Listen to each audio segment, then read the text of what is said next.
Are we ready to create some magic? Today we're going to be using the Spellbinding Classics collection. It's got 3 mini collections in there. It's Daybreak, Twilight and Midnight. I'm using papers from the Midnight. It's doing a card really. It's a 6x6 card. It can be quite a quick card. And I think this is the thing, it's a technique more than anything to learn tea bag folding. And once you start doing this, you'll get carried away. Cut yourself lots and lots of squares that are absolutely equal. So they really do need to be square. And you need 8 squares to form this part that I'm going to do today to make the rosette. I've taken a 6x6 card and I've die cut a black mat. Black's always going to bring out the sparkle to everything, isn't it? And then I've cut another mat with these tiny little stars on. If you look at the ratio and see my fingernail, they really are quite tiny. They're really pretty. This collection is all in black and white or monochromes, and it's lovely to work with. We're just going to pop this down here. I enjoy the challenge sometimes of working with no toppers. So there we go. That's the first part of our card is made. I've also done a mat much smaller, and another mat we'll mount our tea bag folding onto. First of all, I'm going to show you what we're making is something like this. You can use a die to cut these. Just remember you need symmetry, so make sure your die is symmetrical if you're doing it with dies. You can use any shape die that's symmetrical, but this was a 2-inch square basically cut 8 times. And the technique is all in the folding. It does look quite bulky, but it does go flat for posting, so don't be worrying about that. I've cut myself a 6x6 piece of white paper to show you the folding method. So it's corner to corner and fold, put a nice deep fold into it. And again,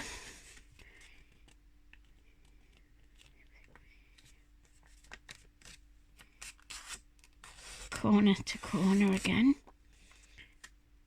and then we turn it over, and this time we can go diagonally corner to corner.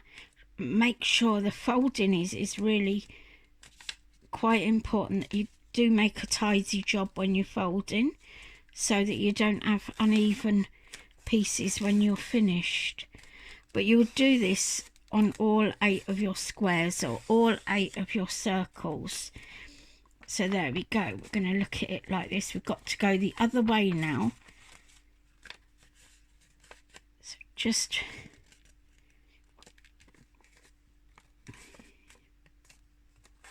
if ever your tea bag square doesn't lay very tidy or won't fold where you expect it to, do all these fold lines again and pop them in a different place.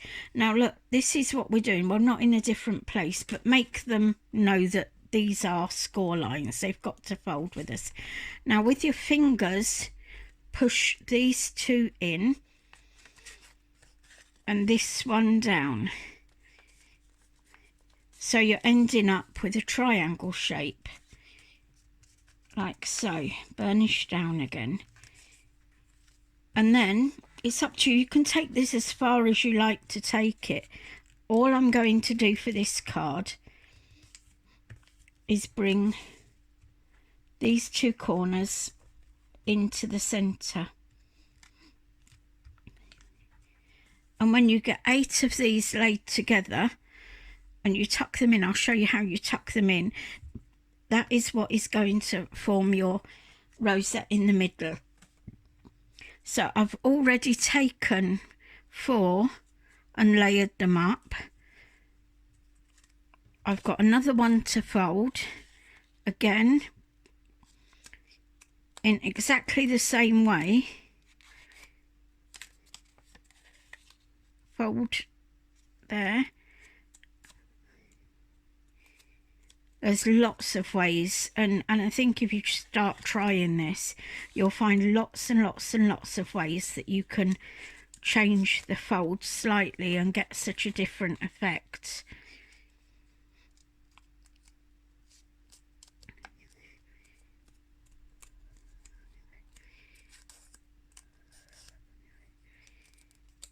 So, next one diagonally.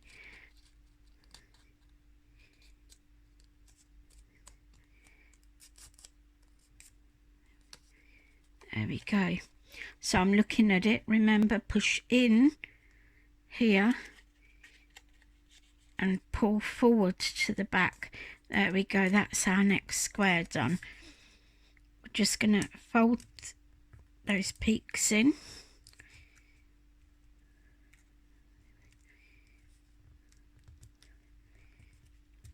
Like so. Right, assembling the rosette, I put a tiny bit of glue and I pop one inside the other, just like so.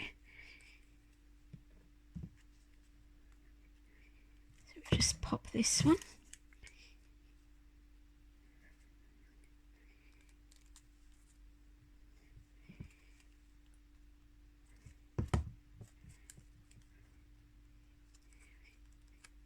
And then if you look at this one, we pop a little bit of glue here and a little bit there. And pop him in underneath like that. And that's our rosette made. It's really quite effective, isn't it? Very pretty. Put 2 back to back and you've got a Christmas decoration there, haven't you? Anyway, let's move forward. We've got another one of these mats. I've got one with the swirly paper on. I think the swirly paper was one of my favourites, but there's gingham in there, there's spots in there. I'm normally quite a spotty person. I love my spots. I think we're going to go this way with this card. Put it on an angle, but we've got some foam pads on there.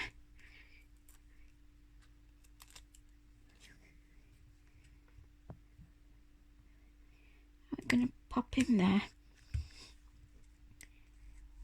And then we've got the choice. I'm just going to pop some glue on there. When you're making your squares, on this one I've actually used copier paper because you don't want it too bulky. You don't want it to be too thick. Vellum would look absolutely beautiful. There we go. Just pop you in there. People will wonder how you've done it. I'm just going to pop a big old gem in the middle here.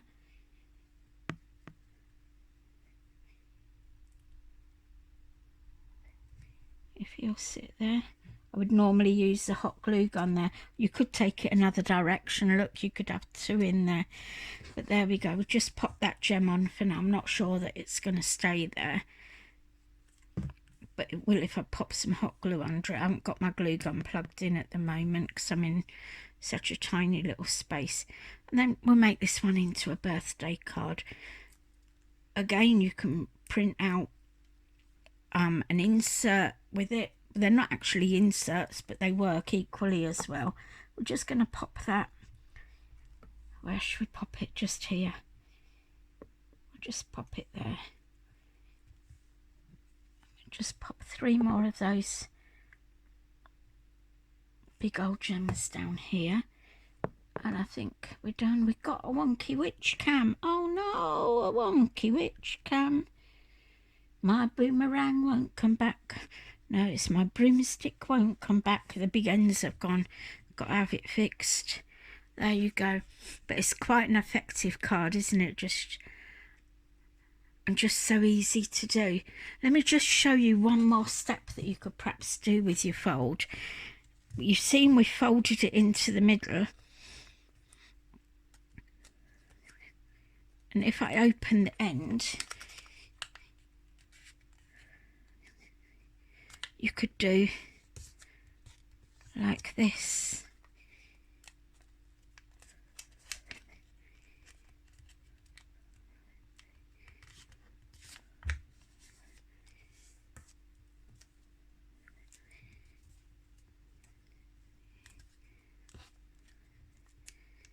Just play around and find your own little quirky little folds. I'm sure you'll have fun. Anyway, that's the demo that we've done. We've done it for tea bag folding. It's another fantastic product we've used from the Crafty Witches. Remember, go and have a look at our website, www.thecraftywitches.co.uk. You can also find us on Creative Friends. You have to ask to join, and you'll have a few little questions to get in there, but we're a friendly bunch in there, and we're always there. There's always someone that would answer your questions if you've got any queries, any problems. Well, on card making, of course. Anyway, this is Jan saying bye-bye. Have a lovely day.